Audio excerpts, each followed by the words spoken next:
வளர்ச்சி திட்டப்பணிகளை தொடங்கி வைக்க குஜராத் சென்ற பிரதமர் மோடி ரோட் ஷோ.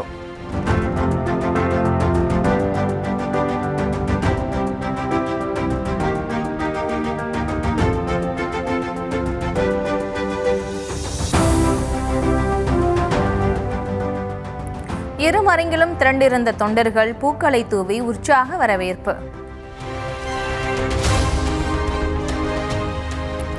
குஜராத்தில் 34,200 கோடி ரூபாய் மதிப்பிலான புதிய திட்டங்களுக்கு அடிக்கல். பாவநகரில் நடைபெற்ற அரசு விழாவில் அடிக்கல் நாட்டினார் பிரதமர் நரேந்திர மோடி.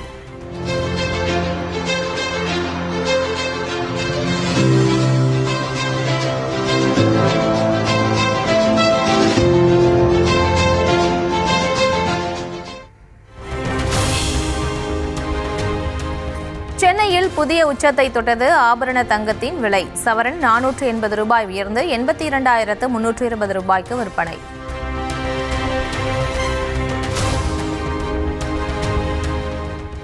செம்பரம்பாக்கம் ஏரி சுத்திகரிப்பு நிலையத்தில் இருந்து சென்னை மாநகருக்கு கூடுதலாக 265 மில்லியன் லிட்டர் தண்ணீர் வழங்கும் திட்டம். சுத்திகரிப்பு நிலையத்தை பார்வையிட்ட பின் திட்டத்தை தொடங்கி வைத்தார் முதலமைச்சர் மு க ஸ்டாலின்.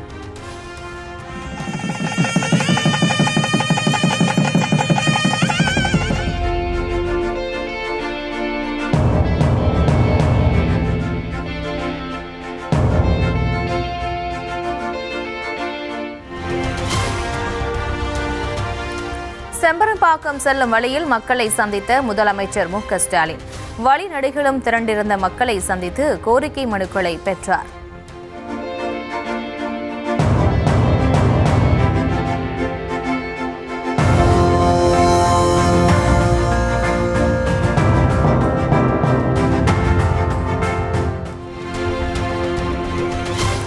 சென்னையில் பள்ளிக் கல்வித்துறை சார்பில் நடைபெற்ற முப்பெரும் விழாவில் முதலமைச்சர் மு க ஸ்டாலின் பங்கேற்பு.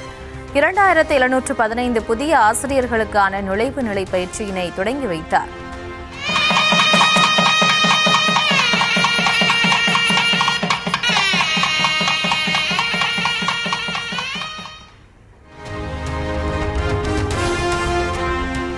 புத்தகத்தில் இருக்கும் பாடங்களை சொல்லிக் கொடுப்பதை தாண்டி மாணவர்களின் சிந்தனையை தூண்டி அறிவை மேம்படுத்த வேண்டும். ஆசிரியர்களுக்கு முதலமைச்சர் மு க ஸ்டாலின் அறிவுரை. ஆசிரியர் என்பவர் பாடப்புத்தகத்தில் இருக்கிற பாடங்களை மட்டும் சொல்லிக் கொடுக்கிறவர் இல்லை, தன்னுடைய கல்வியையும் அனுபவத்தையும் சேர்த்து மாணவர்களுக்கு சொல்லிக் கொடுத்து அறிவியல், வரலாறு, கணிதம் தொடங்கி எந்த பாடமாக இருந்தாலும் அதோட ஆழத்தை ரொம்ப எளிதா கத்துக்கிறதுக்கான வாய்ப்புகள் உருவாயிடுச்சு. ஆனா இதுல ஒரு விஷயத்துல நாம் தெளிவா இருக்கணும். இது எல்லாமே தகவல் தான். இந்த தகவல்களை மாணவர்களோட அறிவாற்றலுக்கு கொண்டு போய் அவங்களுடைய சிந்தனையை தூண்டி அவங்களுடைய அறிவை மேம்படுத்த வேண்டிய பெரும்பணி உங்ககிட்ட தான் இருக்கு.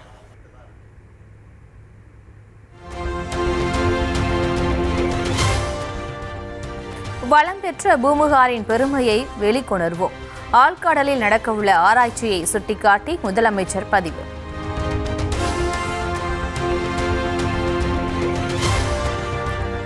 தமிழ்நாட்டை தலைகுனிய விடமாட்டேன் என்ற தலைப்பில் திமுக பொதுக்கூட்டங்கள். தமிழ்நாடு முழுவதும் இன்றும் நாளையும் பொதுக்கூட்டங்களுக்கு ஏற்பாடு.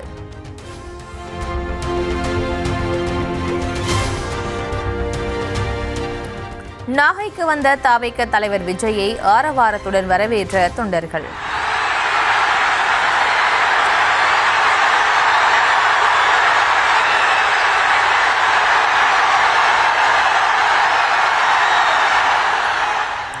மக்கள் வெள்ளத்தால் நிரம்பி வழிந்த புத்தூர் அண்ணா சிலை ரவுண்டானா பகுதி.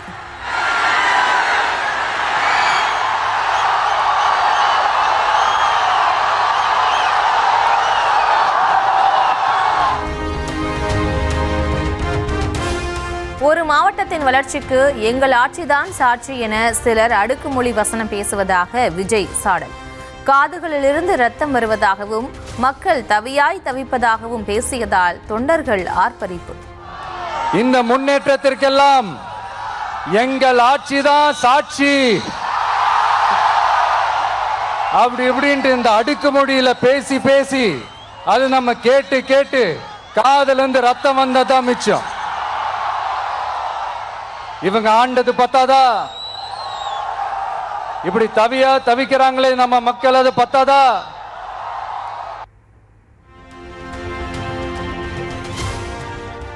மீனவர்கள் பிரச்சனைக்கு கடிதம் மட்டும் எழுதிவிட்டு கப்சிப் என செல்வதற்கு நாம் ஒன்றும் திமுக அல்ல என விஜய் விமர்சனம். தமிழக மீனவர்கள் இந்திய மீனவர்கள் என பிரித்து பார்ப்பதற்கு பாசிச பாஜகவும் கிடையாது எனவும் தாக்கு.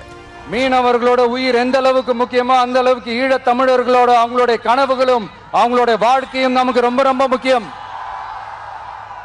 நம்ம மீனவர்கள் படுற இந்த கஷ்டத்தை எல்லாம் பார்த்து ஒரு பெருசா ஒரு கடிதம் ஒண்ணு எழுதிட்டு அதுக்கப்புறம் கப்சிப்னு சைலண்டா போறதுக்கு நாம ஒண்ணு இந்த கபட நாடக திமுக அரசும் கிடையாது. மத்த மீனவர்கள்னா இந்திய மீனவர்கள், நம்ம மீனவர்கள்னா தமிழக மீனவர்கள். இப்படி பிரிச்சு பார்த்து பேசுறதுக்கு நாம ஒண்ணு பாசிச பாஜக அரசும் கிடையாது.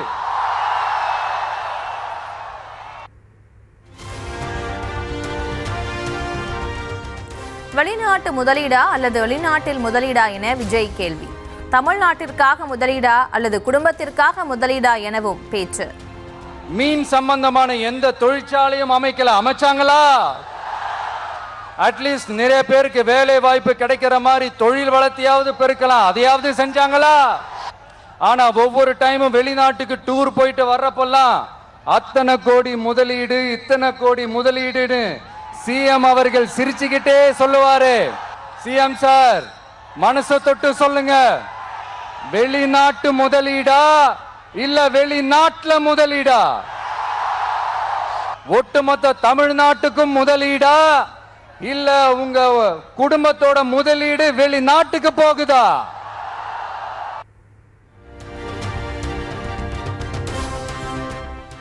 பொதுமக்களுக்கு தொந்தரவு இருக்கக்கூடாது என்பதற்காக தான் சனிக்கிழமை அன்று பிரச்சாரம் செய்வதாக விஜய் விளக்கம். நம்ம இந்த டூர் பிளான் இந்த ஷெட்யூல் போட்டதுக்கு அப்புறம் அது என்னப்பா சனிக்கிழமை சனிக்கிழமை சனிக்கிழமை அப்படின்னு ஒன்று ஸ்டார்ட் ஆச்சு. அது ஒன்றும் இல்லை, உங்க எல்லாரையும் வந்து பார்க்கும்போது உங்களுக்கு எந்த விதமான டிஸ்டர்பன்ஸும் இருந்துடக்கூடாது, முக்கியமா உங்களுடைய வேலைகளுக்கு எந்த விதமான டிஸ்டர்பன்ஸும் இருந்துடக்கூடாது அப்படின்ற ஒரே காரணத்துக்காக தான் இப்படி வீக்கெண்டா பார்த்து இப்படி இந்த பிளானை ஷெட்யூல் பண்ணோம். அரசியலில் சிலருக்கு ஓய்வும் கொடுக்க வேண்டும் என்பதால் தான் ஓய்வு நாட்களை தேர்வு செய்து பிரச்சாரம் செய்வதாகவும் உரை. லீவு நாட்கள்ல ஓய்வு நாட்கள்ல வரணும்ன்றதா அந்த எண்ணமே. அது மட்டும் இல்ல, அரசியல்ல சில பேருக்கு நம்ம ஓய்வும் கொடுக்கணும் இல்லையா? அதனாலதான் இந்த ஓய்வு நாட்களா பார்த்து இப்படி செலக்ட் பண்ணோம்.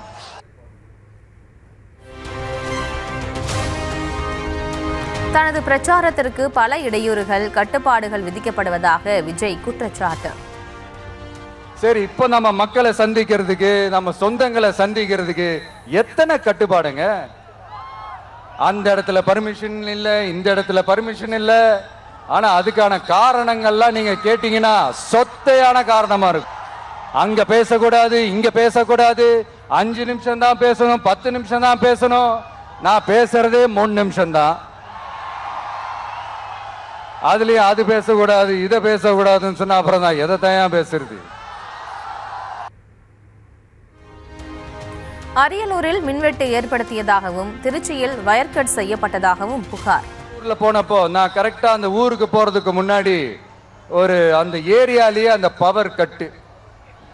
அப்புறம் நான் திருச்சிக்கு போய் நான் பேச ஆரம்பிச்சதுக்கு அப்புறம் அந்த ஸ்பீக்கருக்கு போற அந்த வயரு கட்டு.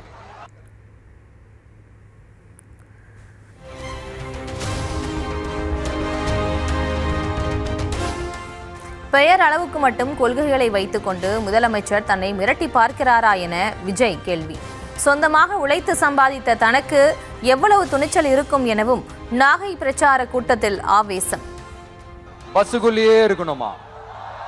பஸ்ஸை விட்டு வெளியில வரக்கூடாதா? கையை இவ்வளவுதான் தூக்கணுமா? இப்படியே வரணுமா? மக்களை பார்த்து சிரிக்காத, மக்களை பார்த்து கையசைக்காத, இப்படியெல்லாம். ஐயோ, நானும் என்னவோ ஏதோ நினைச்சேங்க. செம்ம காமெடியா இருக்குங்க. I am just enjoying like anything. நேரடியாவே கேட்கிறேன், சிஎம் சார் மிரட்டி பாக்குறீங்களா? அதுக்கு இந்த விஜய் ஆள் இல்ல சார், அதுக்கு நாம ஆள் இல்ல சார். என்ன செஞ்சிருவீங்க? மேக்சிமம் கொள்கைய சும்மா பேருக்கு மட்டும் வச்சுக்கிட்டு குடும்பத்தை வச்சு கொள்ளையடிக்கிற உங்களுக்கே இவ்வளவு இருந்தா, சொந்தமா உழைச்சி சம்பாதிச்ச எனக்கு எவ்வளவு இருக்கும்?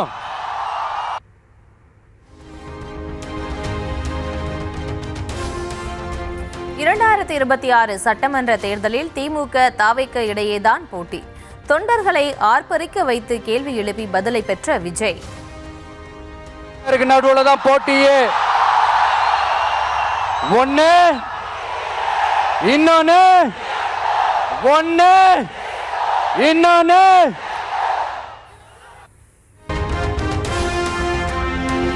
தமிழகத்தை சேர்ந்த 42 அரசியல் கட்சிகளின் பதிவை ரத்து செய்தது தேர்தல் ஆணையம். 6 ஆண்டுகள் தேர்தலில் போட்டியிடவில்லை என்ற விதியை சுட்டிக்காட்டி நடவடிக்கை. உதயசூரியன் இரட்டை இலை சின்னங்களில் தொடர்ந்து போட்டியிட்ட சிறிய கட்சிகளின் பதிவு ரத்து. போட்டியிட்ட சிறிய கட்சிகளின் வேட்பாளர்கள் திமுக, அதிமுக வேட்பாளர்கள் என கருதி தேர்தல் ஆணையம் நடவடிக்கை.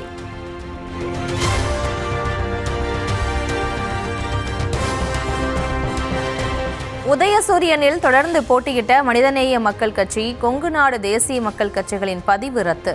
இரட்டை இலை தாமரையில் தொடர்ந்து போட்டியிட்ட ஜான் பாண்டியனின் கட்சி பதிவை ரத்து செய்து நடவடிக்கை.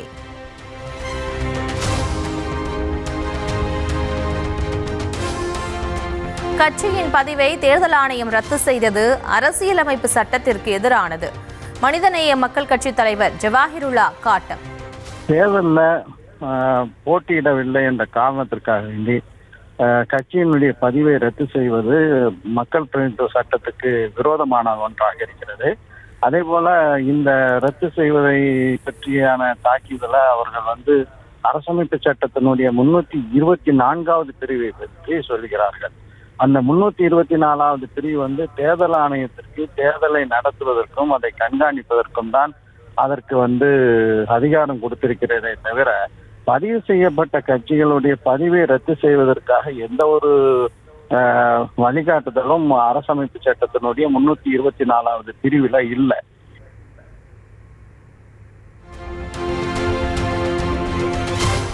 தேர்தல் ஆணையத்தின் நடவடிக்கை ஜனநாயகத்தின் குரல் வலையை நெரிக்கும் செயல். பதிவு ரத்து செய்யப்பட்டதற்கு மனிதநேய ஜனநாயக கட்சி தலைவர் தமிமுன் அன்சாரி காட்டம்.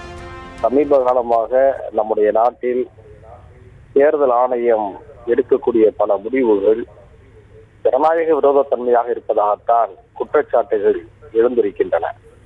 ஜனநாயகத்தை பாதுகாக்கக்கூடிய அரசு நிறுவனமாக இருக்க வேண்டிய தேர்தல் ஆணையம் ஜனநாயக சக்திகளை எல்லாம் அவருடைய குரல் வலையை நெரிக்கக்கூடிய வேலைகளில் ஈடுபடுவது நியாயம்தானா என்ற கேள்வி எழுகிறது.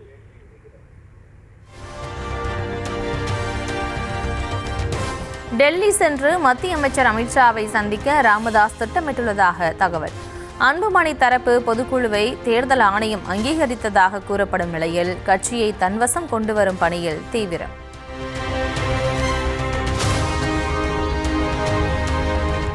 தென்காசி மாவட்டம் கடையநல்லூர் அருகே ஒரு குளத்திலிருந்து மற்றொரு குளத்திற்கு தண்ணீர் கொண்டு செல்ல மக்கள் எதிர்ப்பு. குழாய்கள் பதிக்கும் பணிகளை கைவிட வலியுறுத்தி ஜேசிபி வாகனத்தின் மீது கல்வீசியும் டயருக்கு அடியில் படுத்துக் கொண்டும் போராட்டம்.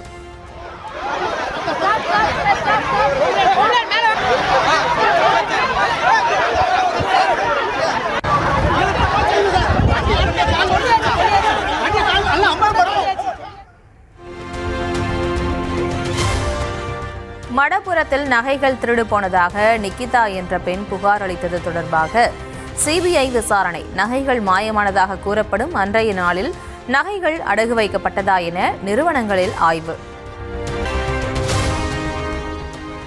வேலூரில் 4வது நாளாக தொடர்ந்து பெய்து வரும் கனமழை. சாலைகளில் மழைநீர் தேங்கியதால் வாகன ஓட்டிகள் அவதி.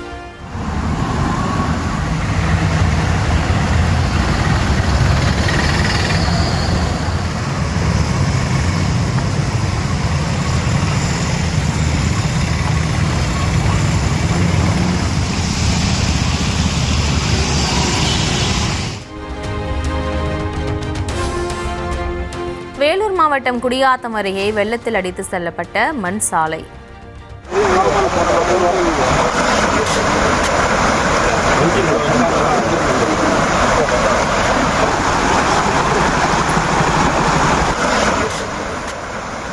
இருபதுக்கும் மேற்பட்ட கிராமங்களுக்கிடையே போக்குவரத்து பாதிப்பு.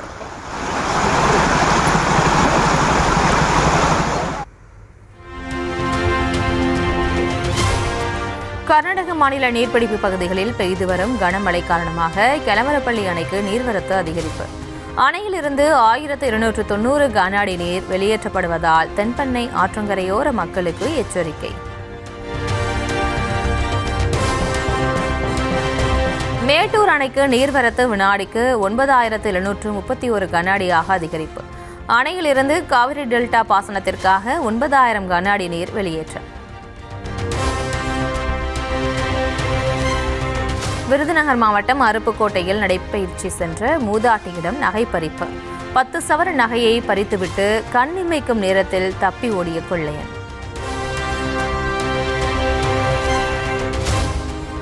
கடலூர் மாவட்டம் விருதாசலம் அருகே நேரடி நெல் கொள்முதல் நிலையத்தில் லஞ்சம் கேட்பதாக புகார். நெல் மூட்டை ஒன்றுக்கு 100 ரூபாய் லஞ்சம் வாங்குவதாக விவசாயி குற்றச்சாட்டு.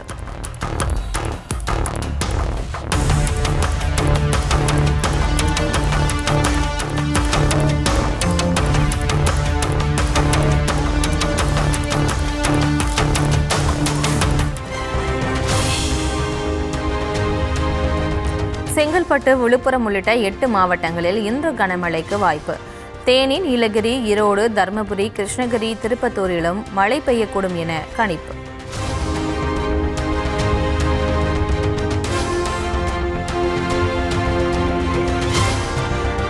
கடந்த 24 மணி நேரத்தில் தமிழகத்தில் வெப்பம் குறைந்ததாக வானிலை மையம் தகவல். அநேக இடங்களில் 2 முதல் 5 டிகிரி செல்சியஸ் வரை வெப்பம் குறைந்ததாக வானிலை அறிக்கை.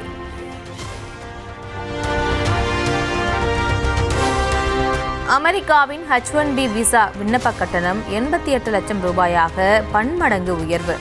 அமெரிக்க வேலைவாய்ப்புகளை பாதுகாக்கும் ட்ரம்பின் நடவடிக்கையால் இந்தியா உள்ளிட்ட வெளிநாடு தொழிலாளர்கள் பெரிதும் பாதிக்கப்பட வாய்ப்பு.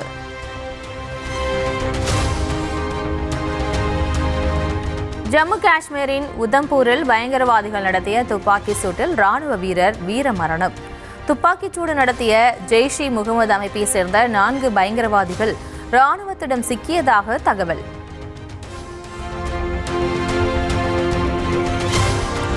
இந்தியா அமெரிக்கா இடையிலான வர்த்தக உறவு பேச்சுவார்த்தையில் சுமூக முடிவு எட்டப்படுமா? வர்த்தக அமைச்சர் பியூஷ் கோயல் இன்னும் சில நாட்களுக்குள் அமெரிக்கா செல்வார் என எதிர்பார்ப்பு.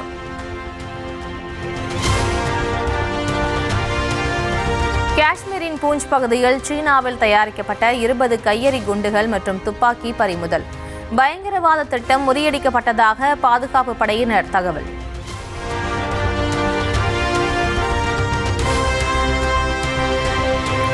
உத்தரகாண்டில் காவல் நிலையத்தில் சிறுநீரை குடிக்க வைத்தும் ஷூக்களை கழுவ வைத்தும் போலீசார் சித்திரவதை செய்ததாக இளைஞர் பகீர் புகார்.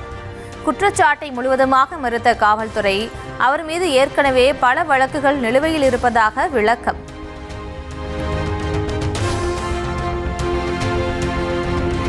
ஐரோப்பிய விமான நிலையங்களை குறிவைத்து சைபர் தாக்குதல் நடத்தப்பட்டதாக புகார். லண்டன், பிரசல்ஸ், பெர்லின் விமான நிலையங்களில் சேவைகள் பாதிக்கப்பட்டதால் பயணிகள் அவதி. அமெரிக்காவின் கலிபோர்னியாவில் கனமழை காரணமாக திடீர் மண் சரிவு. வாகனங்கள், வீடுகள் மூழ்கி கிடக்கும் கழுகு பார்வை காட்சி.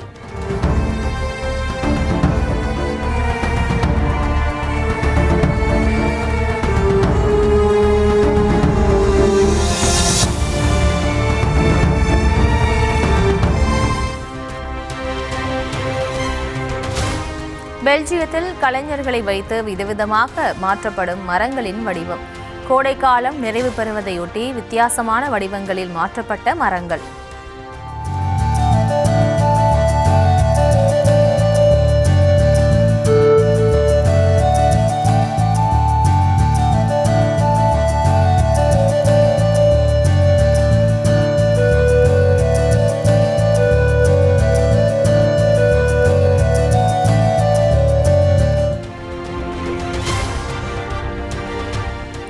புரட்டாசி மாத முதல் சனிக்கிழமையொட்டி பெருமாள் கோவில்களில் பக்தர்கள் கூட்டம் அதிகரிப்பு. பக்தர்கள் அனைவரும் தரிசனம் செய்து ஸ்ரீனிவாச பெருமாள் திருவருள் பெருக எம்பெருமான் என்று விசேஷ அலங்காரமாக தனது மார்பிலே 2 மகாலட்சுமி வக்ஷஸ்த லக்ஷ்மி என்று சொல்லக்கூடிய 2 மகாலட்சுமியை உடன் இன்று தரிசனம் தருகிறார். இந்த தரிசனத்தை நீண்ட வரிசையில் காத்திருந்து மனமுருக வழிபட்டனர்.